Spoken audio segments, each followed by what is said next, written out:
Hello guys, welcome to exam bar. उम्मीद करता हूँ आप सब लोग अपने अपने घरों पर फिट एंड फाइन होंगे। दोस्तों, जीएस की इस क्लास से हम लोग प्रीवियस ईयर के कुछ मोस्ट इंपॉर्टेंट क्वेश्चंस को डिस्कस करेंगे जो डिफरेंट एग्जाम्स, चाहे वो यूपीएससी हो, एसएससी हो, रेलवे हो या अदर कोई कम्पिटिटिव एग्जाम हो, उसमें कई बार पूछे जा चुके हैं।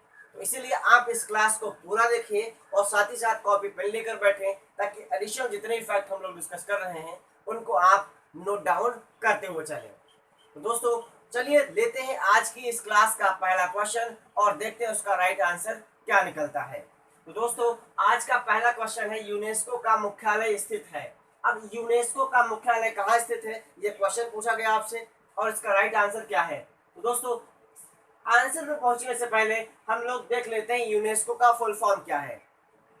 तो दोस्तों, यूनेस्को का फुल फॉर्म है United Nations Educational, Scientific and Cultural Organization. लिख देता हूं मैं, क्या लिख देता हूं, United United Nations United Nations educational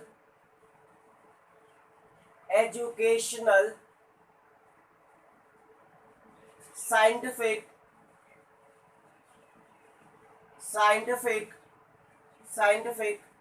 and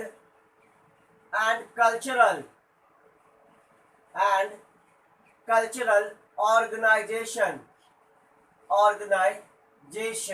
तो दोस्तों, ये है इसकी फुल फॉर्म, क्या है, United Nations Educational, Scientific and Cultural Organization. ये यूनेस्को की फुल फॉर्म है। अब दोस्तों, यूनेस्को का गठन हुआ था, ये बना था नवंबर 4 1946 में।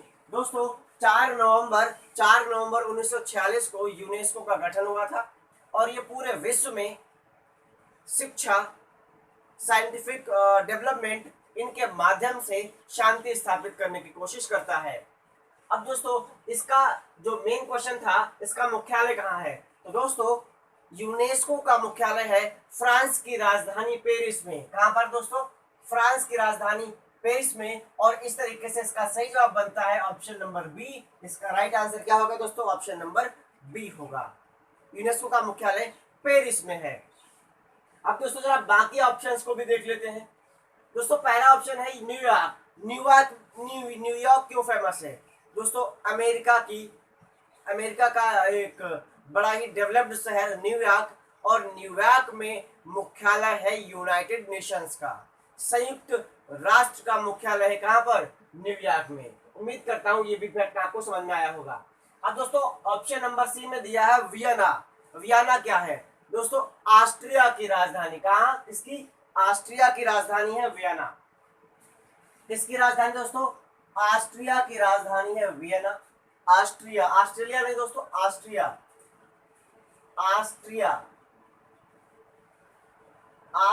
की राजधानी है वियना। और वियना में स्थित है इंटरनेशनल एटॉमिक एनर्जी एजेंसी का मुख्यालय। इंटरनेशनल एटॉमिक एनर्जी एजेंसी का जो मुख्यालय है वो कहाँ पर है, वो है वियना में। तो जो एटॉमिक एनर्जी, परमाणु ऊर्जा एजेंसी का जो मुख्यालय है वो कहाँ पर है, वियना में है। अब दोस्तों, लास्ट ऑप्शन बचा है जेनेवा। अब जेनेवा में क्या दोस्तों, तो दोस्तों स्विट्जरलैंड की राजधानी जेनेवा।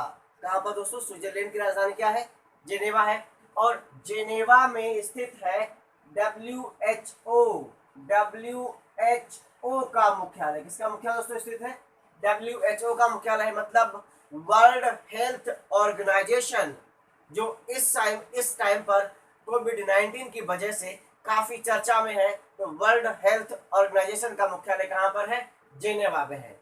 तो उम्मीद करता हूं दोस्तों, इस क्वेश्चन के आंसर के साथ साथ आपको अदर फैक्ट भी समझ में आए होंगे और आपने नोट डाउन भी कर लिए होंगे। तो चलो दोस्तों, देखते हैं क्वेश्चन नंबर 2 और उसका राइट आंसर। दोस्तों, क्वेश्चन नंबर 2 है, किस आयोग ने केंद्र राज्य संबंधों का अध्ययन किया था। तो केंद्र और राज्यों के संबंधों के अध्ययन के लिए कौन सा आयोग गठित किया गया था। तो दोस्तों, इसका सही जवाब होगा सरकारिया आयोग, ऑप्शन नंबर बी बिल्कुल सही होगा, सरकारिया आयोग। Retired chief justice, retired chief justice Ranjit Singh Sarkaria. कौन दोस्तों? रंजीत सिंह सरकारिया। इतना स्पेस मैं ले लेता हूं दोस्तों। रंजीत सिंह सरकारिया, रंजीत सिंह सरकारिया, रंजीत सिंह सरकारिया, सरकारिया। दोस्तों रंजीत सिंह सरकारिया की अध्यक्षता में गठित हुआ था सरकारिया आयोग, और ये गठित हुआ था 1983 में। कब गठित हुआ दोस्तों? ये हुआ था 1983 में, इसका गठन हुआ था। 1983 में इसका गठन हुआ था, और 1987 में इसने अपनी रिकमेंडेशंस दी थी। और दोस्तों आश्चर्य की बात यह है कि इसने अपनी रिपोर्ट में 247, कितनी दोस्तों? 247 रिकमेंडेशंस को, 247 सिफारिशों को अपनी रिपोर्ट में इन्होंने दिया था। तो दोस्तों इस क्वेश्चन नंबर 2 का जो राइट आंसर बना वो बना सरकारिया आयोग। अब बाकी ऑप्शंस को भी देख लेते दोस्तों। दोस्तों पहला है खोसला आयोग। दोस्तों खोसला आयोग का गठन जीडी खोसला की अध्यक्षता में बनाया गया था। और दोस्तों इस खोसला आयोग का गठन किया गया था नेताजी सुभाष चंद्र बोस की जो मिस्टीरियल डेथ हुई थी उसकी इन्वेस्टिगेशन करने के लिए। तो नेताजी सुभाष चंद्र बोस की मिस्टीरियल डेथ की इन्वेस्टिगेशन करने के लिए गठित किया गया था खोसला आयोग। तो यहाँ से कई बार क्वेश्चन बन जाता है, खोसला आयोग संबंधित है। तो खोसला आयोग नेताजी सुभाष चंद्र बोस की मृत्यु की छानबीन से, डेथ की छानबीन से संबंधित है। उम्मीद करता हूं आपको ये बात समझ में आई होगी। अब दोस्तों ऑप्शन नंबर सी है ठक्कर आयोग। कौन सा दोस्तों है? ठक्कर आयोग। अब दोस्तों ये भी एक मोस्ट इंपॉर्टेंट आयोग बन जाता है जब हम आयोग को डिस्कस करते हैं। दोस्तों ठक्कर आयोग का गठन श्रीमती इंदिरा गांधी जी का जो असैसिनेशन हुआ था, इंदिरा गांधी जी का जो हत्या हुई थी, तो उसका इन्वेस्टिगेशन करने के लिए गठित किया गया था क्या? ठक्कर आयोग। क्यों गठित किया गया था दोस्तों? इसको गठित किया गया था इंदिरा गांधी जी के हत्याकांड की डेथ के लिए, सॉरी इन्वेस्टिगेशन करने के लिए। तो ये संबंधित था इंदिरा गांधी हत्याकांड। 1 मिनट दोस्तों, इंदिरा गांधी हत्याकांड। तो जो ठक्कर आयोग था वो इंदिरा गांधी हत्याकांड से संबंधित था। इसने इंदिरा गांधी हत्याकांड की छानबीन की थी। अब दोस्तों शाह आयोग है लास्ट में। तो दोस्तों शाह आयोग गठित किया गया था 1975 से 1977 के बीच में। जो इमरजेंसी लगी थी, क्या लगी थी दोस्तों? इमरजेंसी लगी थी, या जिसको हम लोग आपात कहते हैं। क्या कहते हैं? जो आपात लगा था, तो उस आपात की छानबीन करने के लिए गठित किया गया था शाह आयोग। तो उम्मीद करता हूं आपको शाह आयोग भी समझ में आया होगा। तो एक बार जरा फिर से, खोसला आयोग कब गठित किया गया था दोस्तों? सॉरी किस लिए गठित किया गया था दोस्तों? खोसला आयोग को सुभाष चंद्र बोस की जो मिस्टीरियल डेथ थी उसका पता लगाने के लिए, उसकी छानबीन करने के लिए गठित किया गया था। और अपने क्वेश्चन का सरकारी आयोग आंसर बनता है। सरकारी आयोग को केंद्र और राज्यों के बीच में संबंधों का अध्ययन करने के लिए गठित किया गया था। और फिर ऑप्शन नंबर सी है ठक्कर आयोग। ठक्कर आयोग को गठित किया गया था इंदिरा गांधी हत्याकांड की छानबीन करने के लिए। और शाह आयोग को गठित किया गया था 1975 से 1977 तक जो आपात लगा था उसकी छानबीन करने के लिए। तो उम्मीद करता दोस्तों इस क्वेश्चन के आंसर के साथ साथ आपको बाकी सारे फैक्ट भी समझ में आए होंगे। तो चलिए दोस्तों अब चलते हैं क्वेश्चन नंबर 3 पर और डिस्कस करते हैं इसका राइट आंसर। दोस्तों क्वेश्चन नंबर 3 है किस राज्य में सबसे पहले पंचायती राज व्यवस्था लागू की गई थी?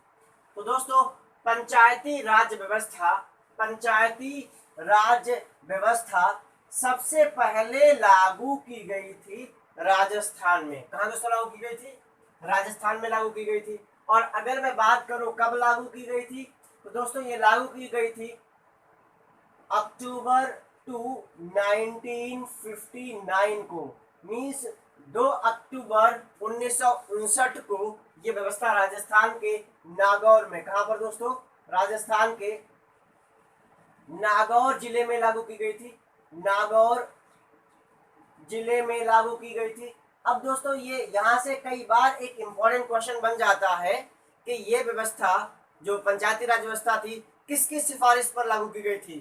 तो दोस्तों पंचायती राज व्यवस्था लागू की गई थी बलवंत राय मेहता, बलवंत राय मेहता कमेटी की सिफारिश पर,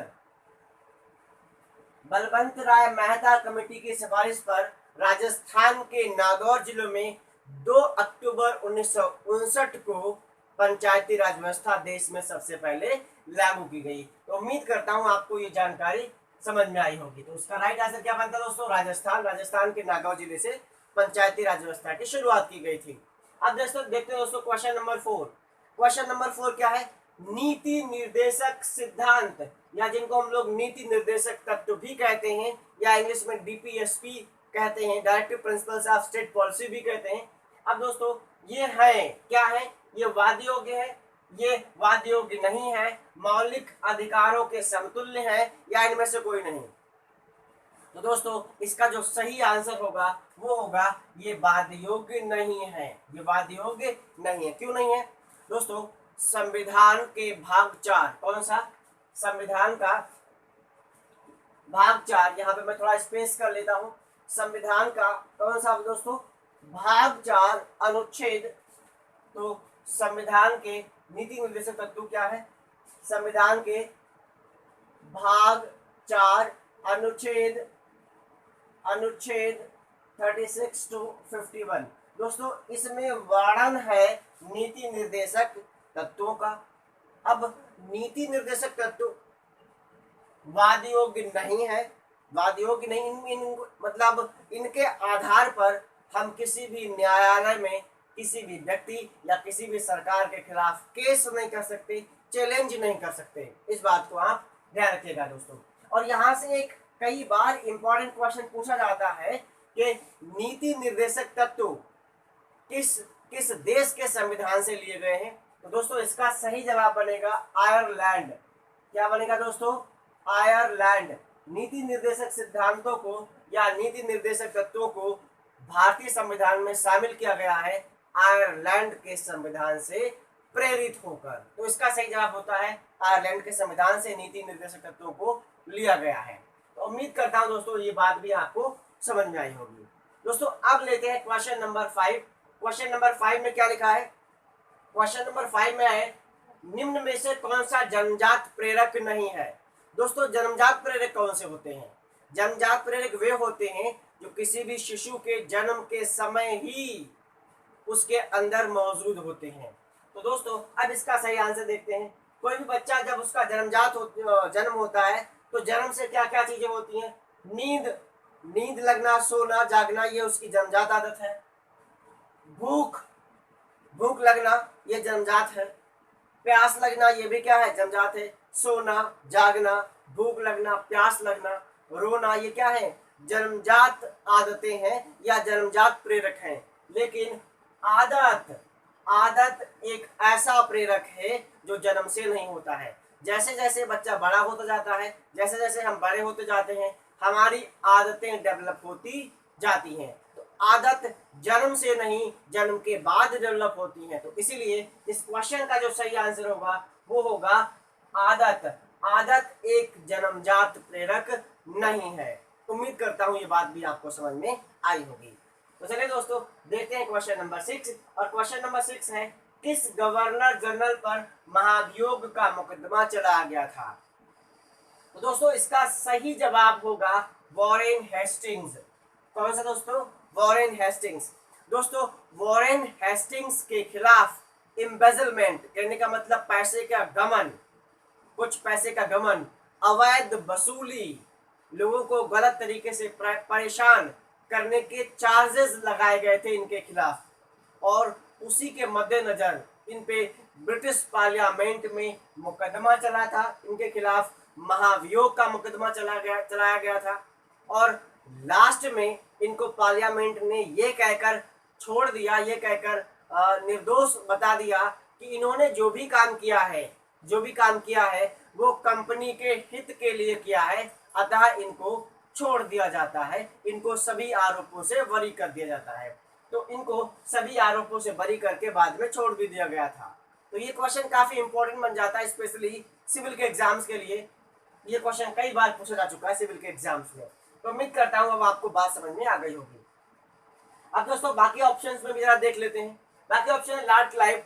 दोस्तों लॉर्ड क्लाइव बंगाल का गवर्नर था और उसने प्लासी का युद्ध बंगाल के नवाब सिराजुद्दौला और अंग्रेजी सेना के बीच में हुआ था। तो प्लासी के युद्ध में क्लाइव एक्टिव था, क्लाइव के टाइम पर हुआ था और क्लाइव की चतुराई से, लॉर्ड क्लाइव की चतुराई से प्लासी का युद्ध अंग्रेजी सेना ने बहुत ही आसानी से जीत लिया था। तो दोस्तों लॉर्ड क्लाइव ने कुछ और भी काम, इसने मेन जो काम किया था वो किया था बंगाल में लुटेरा राज्य बना दिया था। बिल्कुल किसने? लॉर्ड क्लाइव ने। अब दोस्तों ऑप्शन नंबर सी है लॉर्ड कॉर्नवालिस। दोस्तों ये कई कामों के लिए जाना जाता था, कई कामों के लिए फेमस था। क्या क्या वो काम थे? दोस्तों इसने बनाया था स्थायी बंदोबस्त। क्या बनाया था दोस्तों? स्थायी बंदोबस्त। स्थायी बंदोबस्त। तो दोस्तों इसको स्थायी बंदोबस्त के लिए जाना जाता है। स्थायी बंदोबस्त को हम लोग इस्तमरारी बंदोबस्त भी कहते हैं, पहली बात। और दोस्तों इसको जाना जाता है भारतीय सिविल सर्विसेज के लिए, भारतीय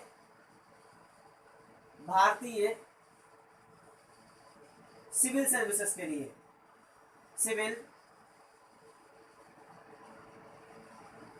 सर्विसेज, जो भारतीय सिविल सर्विसेज थी, भारतीय जो संघ लोक सेवा आयोग की जो सर्विसेज है, इसकी शुरुआत भी किसने की थी? इसकी शुरुआत भी लॉर्ड कॉर्नवालिस ने ही की थी। और साथ ही साथ इसने न्याय संहिता मीन्स न्याय व्यवस्था को भी सुधारा था। तो इसको न्याय